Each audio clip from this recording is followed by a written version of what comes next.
할렐루야. 오늘도 수예배 가운데 오신 성도님들을 사랑하고 축복합니다. 우리 앞옆에 있는 성도들과 함께 서로 반갑게 인사하시겠습니다. 잘 오셨습니다.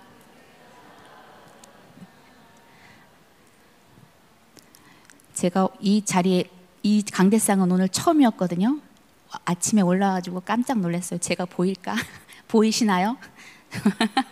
너무 높더라고요. 밑에서부터 걱정했는데 올라와 보니까 진짜 높더라고요. 단상을 하나 가져올까 생각했는데 오늘도 한번 열심히 해보겠습니다. 저희가 안 보이기 정말 더 숨고 싶어요. 사실은 더 높았으면 좋겠습니다. 오늘도 준비한 것 함께 은혜를 나누겠습니다. 오늘 참 영광이가 너무 찬양을 은혜롭게 해줘가지고 제가 긴장이 조금 풀린 것 같아요. 그래도 떨리는 마음으로 말씀을 전하겠습니다. 오늘 수요예배 말씀 제목을 정하기 위해서 제가 본문 말씀을 여러 번 읽어보며 묵상했는데 가장 눈에 띄는 구절이 있더라고요. 저의 마음을 울린 구절인데 이게 지금 바로 살려주지 못할 사람이란 구절이었습니다. 제가 바로 영적으로는 살려두지 못할 죄인이었고 육적으로도 태어나지 못할 뻔한 사람이었거든요. 제가 지난번에 이 자리에서 설교 드렸었죠. 저희 집이 너무나 가난한 가정이었다고. 그래서 이런 가정에 이미 4명의 아이가 있었기 때문에 우리 어머니는 신앙이 있으셨지만 제가 태어나지 않기를 바라신 마음으로 정말 방죽 뚝에서도 굴러보시고 쓴 물도 드셨다고 하시더라고요. 하지만 아버지는 아이들을 좋아하셔가지고 병원에는 갈 수 없어서 이렇게 제가 하나님의 긍휼하심으로 이렇게 태어나서 이 자리에 서 있습니다. 긍휼은 히브리어로 레헴, 곧 자궁이라는 뜻을 가지고 있습니다. 하나님께서 어머니 자궁에서 아이를 품듯 하나님께서 우리를 품고 불쌍히 여기시는 사랑이라는 뜻에서 유래됐다고 합니다. 저도 그렇게 어머니의 태 속에서부터 하나님의 긍휼함이 없었더라면 세상의 빛을 보지 못했을 뻔한 사람입니다. 이런 부족한 제가 전하는 이 말씀이 조금 부족하더라도 긍휼한 마음으로 함께 은혜를 나누시면 감사하겠습니다. 오늘 설교 제목은 살려두지 못할 사람입니다. 24절을 보면 유대의 모든 무리가 크게 외치되 살려두지 못할 사람이라고 하여 라는 표현이 나옵니다. 이 말은 단순히 저 사람은 죽어야 한다는 정도가 아닌 아주 큰 잘못을 저질러 도저히 용서할 수 없는 죄인으로서 존재 자체가 불편한 사람, 이런 사람은 세상에 있어서는 안 된다는 의미를 가진 아주 무서운 말이지요. 여기서 그들이 이렇게 외친 대상은 누구입니까? 바로 바울입니다. 하지만 바울은 살인자도 반역자도 아니었습니다. 바울은 예수 그리스도의 부활, 곧 진리만을 증거했을 뿐입니다.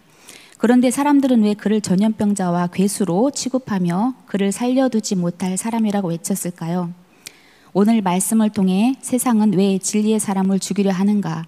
하나님은 살려두지 못할 죄인을 어떻게 살리셨고 어떻게 살아가야 하는지 살펴보도록 하겠습니다. 먼저 어제의 말씀이 25장 1절부터 잠깐 보겠습니다. 벨릭스의 뒤를 이어 베스도가 총독으로 부임합니다. 유대 지도자들은 바울을 예루살렘으로 데려와 재판하게 해달라고 요청을 하며 그를 죽이려는 음모를 꾸몄으나 베스도는 바울을 가이사랴에 두고 그곳에서 재판을 진행하겠다고 답합니다. 가이사랴에서 재판이 열리자 유대인들은 여러 제목을 주장하지만 증명하지 못했으며 바울은 내가 유대인의 율법이나 성전법은 물론 죄를 범하지 않았다고 말을 합니다. 베스도가 유대인의 마음을 얻고자 바울을 예루살렘으로 보내려 하자 바울은 로마 시민권을 주장하며 가이사께 상소하라고 말하고 베스도는 상소를 받아들이게 됩니다. 바울이 베스도에게 로마의 가이사 앞에 재판받기를 상소함으로써 그의 로마 행은 이미 결정된 상태입니다. 그러나 베스도가 바울을 로마로 보내기 위해서 공소장을 써야 하는데 바울의 제목을 마땅히 정할 수가 없었습니다. 그리고 오늘 본문으로 이어집니다. 수일 후에 아그리빠 왕과 버니게가 새로 부임한 총독 베스도에게 문안하러 가이사랴에 방문을 합니다. 여기 나오는 아그리빠는 헤롯 아그리빠 2세입니다. 예수님이 태어날 당시 2살 이하는 다 죽이라고 했던 헤롯 다왕의 손자이고 예수님의 제자 야고보를 칼로 죽이고 베드로를 감옥에 가둔 자로 하나님께 영광을 돌리지 않자 충에 먹혀 죽은 아그리빠 1세의 아들입니다. 그리고 버니게는 그의 여동생으로서 사생활이 아주 복잡하다고 나타나 있습니다. 베스도는 유대의 혈통을 이어받았으며 특히 글라우데오 형제에 의하여 성전 후견인의 자격을 부여받아 정치적 권력을 가진 비교적 유대 율법과 전통에 밝은 아그리빠 왕입니다. 자연스럽게 바울 사건을 이야기하지요. 벨릭스가 구려하여 가두어 놓은 한 사람이 있는데 내가 예루살렘에 갔을 때에 유대인의 대제사장들과 장로들이 그를 고발하여 유죄 판결을 요구한다고 말하고 있습니다. 이에 베스도는 로마 사람의 관계로서는 피고가 원고를 직접 대면하여 고발한 내용에 대하여 변명할 기회를 가지기 전에는 사람을 내어주는 일이 없다고 이야기합니다. 이에 아그리빠와 버니게는 재판석에 앉아서 바울을 불러오게 되고 그때 아주 베스도가 중요한 말을 합니다. 18절과 19절 함께 읽겠습니다. 원고들이 서서 나의 짐작하던 것 같은 악행의 사건은 하나도 제출치 아니하고 오직 자기들의 종교와 또는 예수라 하는 이에 죽을 것을 살았다고 바울이 주장하는 그 일에 관한 문제로 송사하는 것뿐이라. 아멘. 베스도는 바울이 아주 큰 죄를 지은 사람인 줄 알았던 것 같습니다. 사람들이 다 바울을 죽이라고 하니까 큰 악행을 행했다고 생각하며 조사를 했는데 별거 아니라는 것입니다. 단지 예수라는 사람이 죽었다가 다시 살아났다는 것을 바울이 전하는 것뿐이라는 것입니다. 베스도는 예수라는 이가 죽었다가 다시 살아났다는 것이 아무것도 아니라는 것입니다. 말도 안 되는 종교 논쟁일 뿐이라고 말하고 있습니다. 이것은 베스도의 반응뿐만이 아니고 지금 현재 우리가 살고 있는 세상이 부활을 대하는 반응입니다. 우리가 전도를 하다 보면 복음을 들으려 하지도 않을 뿐더러 복음에 대해 전혀 관심이 없는 것을 볼 수 있습니다. 베스도는 이뿐만이 아니고 26장 24절에서 보면 부활의 복음을 전하는 바울을 향해 크게 소리질러 가로되 내가 미쳤도다. 네 많은 학문이 너를 미치게 한다고도 말했습니다. 유대인으로서 길리기아 다소에서 났고 가멜리엘의 학문자요 율법의 교훈을 받은 바울이 벨릭스에게 억울하게 2년 동안 옥살이를 하고 새로운 베스도 총독에게도 이렇게 무시당하고 미친 사람 취급을 받습니다. 이것 또한 사울만을 향한 반응이 아닙니다. 예수를 믿는 그리스도인을 향한 부활의 복음을 향한 세상의 반응입니다. 이렇게 무시하다 못해 조롱하는 이 시대에 우리가 이 믿음을 지킬 수 있는 것은 부활의 예수님을 만나는 것뿐입니다. 부활의 예수님을 만난 사람은 어떠한 말이나 상처에도 요동하지 않습니다. 부활의 주님을 만난 바울은 예수 부활을 증거하기 위하여 자기의 유익했던 모든 것을 배설물로 여기고 지금 감옥에 갇혀 있습니다. 부활의 주님을 만나면 인생이 달라집니다. 부활은 능력이기 때문입니다. 바울은 로마서 1장 16절에서 내가 이 복음을 부끄러워 아니하노니 이 복음은 모든 믿는 자에게 구원을 주시는 능력이 됨이라고 말하고 있습니다. 예수님을 3번 부인한 베드로가 예수님을 만나고 순교자가 되었습니다. 의심 많은 도마도 부활하신 예수님의 소식을 듣고 믿지 않았던 사람입니다. 그는 내가 그의 손 못자국을 보며 내 손가락을 그 못자국에 넣으며 내 손을 그 옆구리에 넣어보지 않고는 믿지 못하겠노라 했던 사람이었습니다. 그런데 그도 순교자가 되었습니다. 지난주 수산학 성극 잘 보셨죠? 거기서도 예수님을 만난 사람들에 대하여 이렇게 꾸며가지고 선곡을 했었는데 너무 은혜 많이 받았습니다. 거기에서도 예수님을 만나니 빈배가 가득 차는 은혜를, 12의 혈류병 앓던 여인에게 치유의 은혜를, 가늠한 여인에게는 용서의 은혜를, 보리떡 5개와 2마리 물고기로 5,000명이 먹고도 남는 은혜를 경험한 것을 우리가 보았습니다. 이들도 모두 부활의 주님을 만났기 때문입니다. 하나님께서는 이렇게 부활의 증인된 예수님을 만난 사람들을 부활의 증인으로 세우십니다. 사용하시는 것입니다. 부활의 주님을 만난 사람은 아무리 억울한 일을 당해도 무시를 당한다 해도 어떠한 환난 앞에서 조금도 흘리지 않습니다.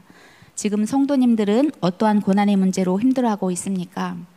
고난의 그 길 끝에서 부활의 주님을 만나 기쁨과 평강을 누리시길 기도드립니다. 20절에서 22절까지 말씀을 보면 예수님은 부활의 복음을 모르는 베스도에게 부활의 복음을 진리는 그저 하나의 종교 논쟁에 불과하다고 말하고 있습니다. 사두개인들처럼 예수님의 부활을 믿지 않았습니다. 유대인들 역시 바울을 내란 음모와 성전 목도 특세 등으로 뒤집어 씌우고 죽이려고만 할 뿐 참된 진리를 알지 못합니다.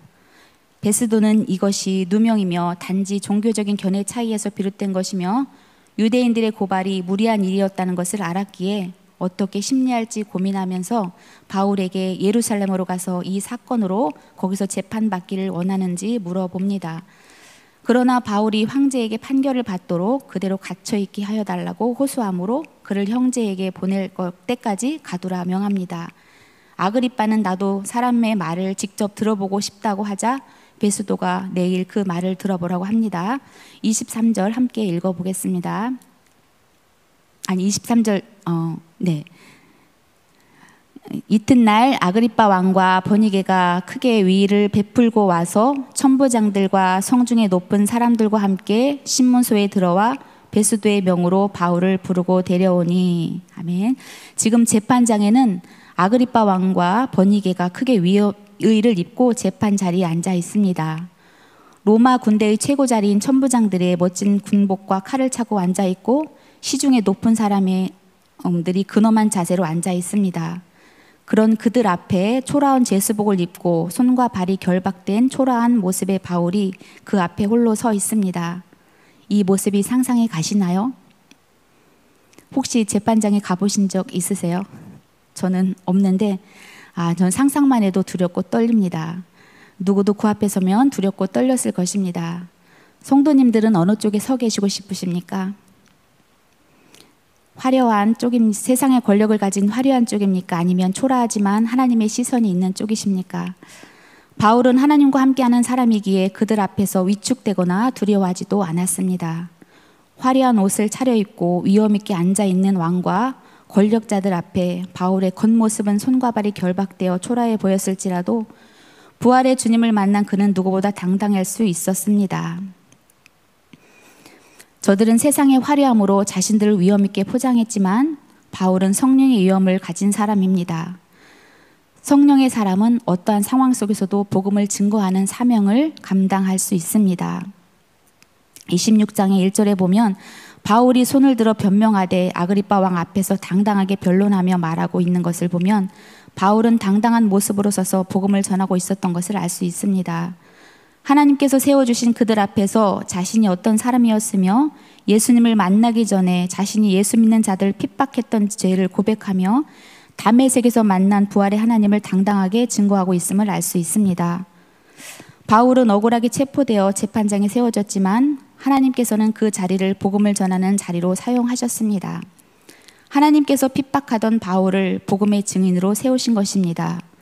세상은 죄인이라고 말하고 있을 때 하나님께서는 그를 부활의 증인으로 세우십니다.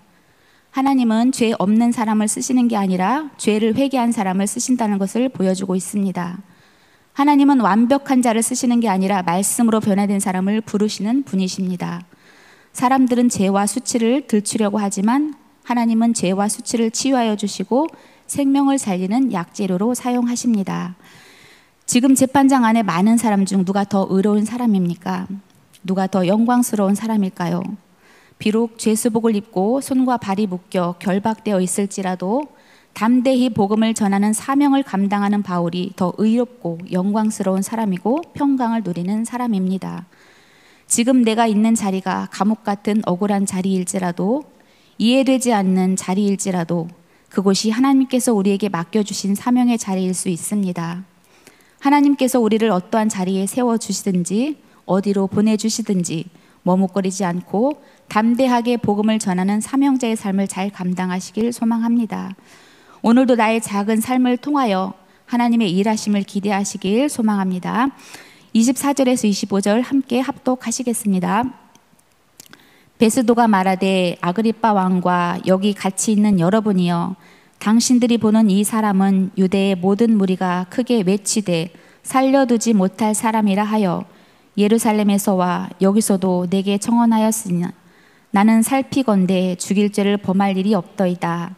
그러나 저가 황제에게 고소한 고로 보내기를 작정하였나이다. 아멘. 이 바울의 재판을 보시면 누가 떠오르는 사람 없습니까? 예수님의 재판이 떠오르시지 않나요? 누가복음 23장 13절에서 15절까지 함께 봉독하시겠습니다. 빌라도가 대제사장들과 관원들과 백성들을 모으고 이르되 너희가 이 사람을 백성을 미혹하는 자라 하여 내게 끌어왔도다. 보라, 내가 너희 앞에서 사실되었으되 너희의 고수하는 일에 대하여 이 사람에게서 죄를 찾지 못하였고 헤롯이 또한 그렇게 하여 저를 우리에게 도로 보내었도다. 저희 행한 것은 죽을 일이 없느니라. 아멘. 바울의 고수할 죄를 찾지 못한 베스도처럼 빌라도도 예수님께서 죄가 없다는 것을 알았습니다. 3번이나 죄가 없음을 말하며 놓아주려 했지만 사람들은 십자가에 못 박으라고 외쳤습니다. 빌라도도 번이게처럼 사람들이 두려워 눈치를 보다 저희 뜻대로 내어주었습니다. 이처럼 세상은 진리를 판단하지 못하고 예수님을 십자가에 못 박아 죽이셨지만 다시 살아나셨습니다. 예수님과 바울은 죄가 없습니다. 그런데 왜 죽임을 당하고 고난을 당하셨을까요? 세상은 진리를 알지 못하기 때문입니다. 진리를 모르기에 예수님과 바울을 향해 살려두지 못할 사람이라고 말하며 예수님의 살아계심과 부활을 증거하는 바울을 죽이려 하고 예수님은 십자가에 못 박아 죽였습니다. 그러나 예수님은 십자가에서 죽으시고 부활하심으로 온 인류를 구원하는 길이 되셨습니다. 요한복음 14장 6절에서 예수께서 이르시되 내가 곧 길이요 진리요 생명이라 말씀하셨습니다. 오직 예수 그리스도의 복음만이 진리입니다. 복음은 생명입니다. 부활은 능력입니다. 십자가는 종교의 상징이 아니라 하나님의 사랑입니다. 그러나 세상은 진리를 알지 못합니다. 그래서 세상은 진리를 말하면 불편하다고 말합니다. 정직하게 살라 하면 답답하다고 말합니다. 거룩하라 하면 고리타분하다고 합니다. 복음을 전하려 하면 강요한다고 말합니다. 아무리 진리가 불편하고 답답하고 고리타분해도 진리가 우리를 살리는 생명인 줄 알아야 합니다. 우리도 때론 진실이 불편할 때가 있죠. 요즘 단풍이 밖에 너무 예쁘잖아요. 가족 사진도 많이 찍고 여행도 많이 다닐 텐데 사진 찍을 때 우리 여자분들 특히 어떻게 하십니까? 얼굴이 커 보인다, 나이 들어 보인다, 뚱뚱해 보인다. 남자분들은 또 키가 작아 보인다 해서 또 뒤로 숨지 않나요? 그런데 나이 들어 보이는 게 아니고 나이가 든 것이고 뚱뚱해 보이는 게 아니라 뚱뚱한 것이고 얼굴이 커 보이는 게 아니라 큰 것입니다. 이것을 인정하면 너무나 자유로워집니다. 원판 불별의 법칙을 인정하시고 사진 찍을 때 자유함을 얻으시기 바랍니다. 저도 오늘 설교하면서 좀 예쁘게 보이고 단정해 보이려고 머리를 했습니다. 그런데 거울 앞에 섰는데 진실이 나를 슬프게 하더라고요.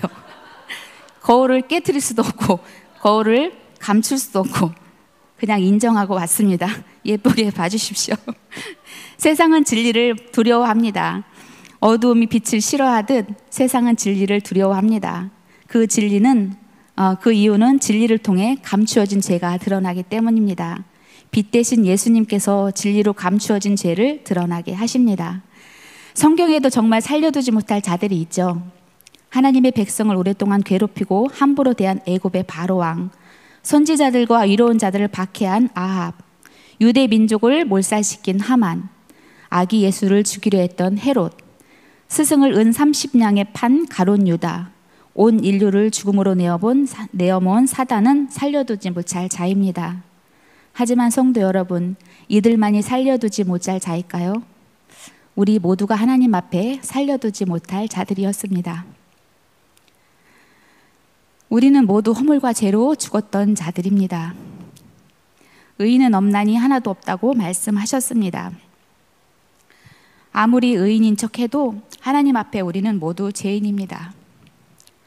죄의 싹은 사망이고 죄를 범하면 정령 죽으리라 하는 것이 하나님의 말씀이었습니다. 우리가 이러한 자신의 실체를 안다면 어느 누구도 다른 사람을 향해 살려두지 못할 자라고 말할 사람은 아무도 없을 것입니다. 내가 죽여야 할 것은 내 자아, 내 생각, 내 고집, 옛 사람만이 성령의 말씀으로 날마다 죽여야 하는 것입니다. 우리는 모두 살려두지 못할 죄인입니다. 이런 죄인을 하나님께서 어떻게 하셨나요? 십자가의 사랑으로 살려주셨습니다. 로마서 5장 8절을 함께 봉독하시겠습니다.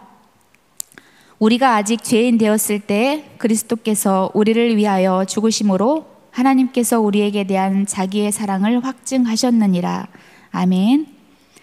우리가 죄인 되었을 때 이미 저와 여러분들을 향한 하나님께서 사랑을 확증하셨다고 말씀하십니다. 하나님은 저와 여러분을 이렇게 사랑하시는 분이십니다. 우리를 구원하시기 위해, 우리의 죄를 사하여 주시기 위해, 살려주시기 위해 독생자 아들 예수 그리스도를 십자가에 아낌없이 내어주셨습니다.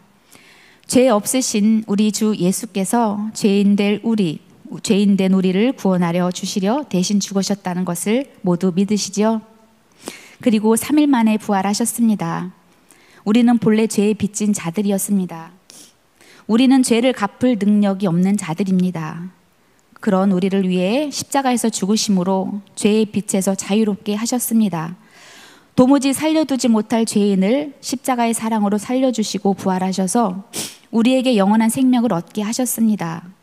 우리는 이 부활의 복음으로 새로운 피조물로 거듭난 하나님의 자녀요, 하나님의 상속자가 되었습니다. 2주 전에 목사님께서 구원받은 하나님의 자녀, 하나님의 상속자인 우리는 어떻게 살아야 된다고 말씀하신 거 기억나시나요?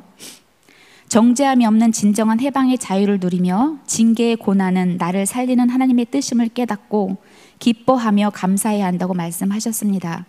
그리스도와 함께 하나님의 나라를 상속자로 받은 자로서 영적 자존감과 자신감을 가져야 한다고 말씀하셨습니다. 우리 모두는 하나님 앞에 살려두지 못할 죄인이었습니다. 살려두지 못할 죄인을 위해 대신 죽으신 부활하신 하나님의 사랑에 감사하며 우리를 살리신 하나님의 뜻에 따라 어떠한 상황에서도 담대히 복음을 전하며 살아야 합니다. 저도 이렇게 복음을 전해야 한다고 여기서 당당하게 말하고 있지만 참 부끄러운 자입니다. 지난달부터 사도행전 큐티를 하면서 나는 나를 구원하신 하나님의 목적대로 복음의 증인으로 살고 있는가?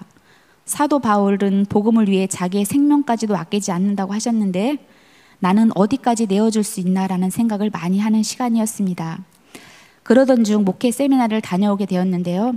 제가 그런 마음으로 세미나에 참석해서 그런지 세미나 기간 동안 김양재 목사님의 영혼 사랑하는 마음으로 전하시는 메시지가 강하게 들렸습니다.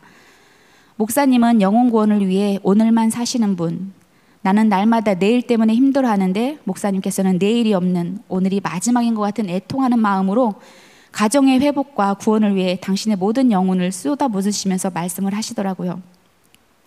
그러면서 제 주변에 나는 어떤 영혼을 구원해야 하나 생각했는데 그러면서 이제 우리 큰오빠가 생각이 나더라고요. 저희는 6남매인데 6남매 중에 유일하게 혼자 교회를 다니지 않고 있는 오빠입니다. 그래서 저는 이제 막연히 기도만 하고 있었고 그 오빠의 영혼 구원은 목회를 하고 있는 작은 오빠의 몫이라고 저는 미루고 있었거든요. 아, 오빠가 알아서 구원하시겠지. 나는 내 믿음 지키기도 사실 벅찬 사람입니다. 그래서 이제 그런 생각이 들어서 이제 오빠한테 전화를 했었거든요. 그래서 자연스럽게 오빠의 영혼권에서 이제 얘기하던 중에 오빠가 저에게 이렇게 말을 하는 거예요. 그러니까 복음을 위해서 명절이나 어머니 기일에 내려와야지. 그게 복음을 전하는 길이야 라고 말하고 있더라고요.